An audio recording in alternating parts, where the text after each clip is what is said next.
Hi, అందరు ఎలా ఉన్నారు? నేను బాగున్నాను. సో ఈరోజు కొబ్బరికాయ మనం కొట్టినప్పుడు కుళ్ళిపోతే మనం అనుకుంటాం కదా, అయ్యో ఏమో బ్యాడ్ అవుతుంది, నెగిటివ్ అందుకే ఇలా అవుతుంది, అదే పువ్వు వస్తే పాజిటివ్ అన్నది అనుకుంటాం కదా. అలా ఏం కాదండి. ఏంటంటే కుళ్ళిపోయినప్పుడు మనలో ఉన్న ఏదన్నా బ్యాడ్ ఉన్నవంతా ఆ కొబ్బరికాయలో చూపిస్తుందంట. అంటే చెడు మొత్తం పోతున్నట్టు కుళ్ళిపోతే. సో అది కూడా మంచిదే అని అనుకోవాలి. పువ్వు వస్తే ఇంకా మంచిది. ఎందుకంటే కింద ఇక్కడి నుంచి మొలకొస్తుంది కదా.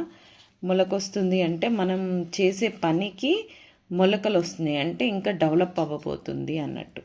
సో ఈ విషయం ఎంతవరకు కరెక్ట్ అంటారు? మీకు ఈ విషయం గురించి ఏం తెలిస్తే కమెంట్స్ చేయండి. సో కుళ్ళిపోయిన కొబ్బరికాయ మంచిదే అని నేను అంటున్నాను.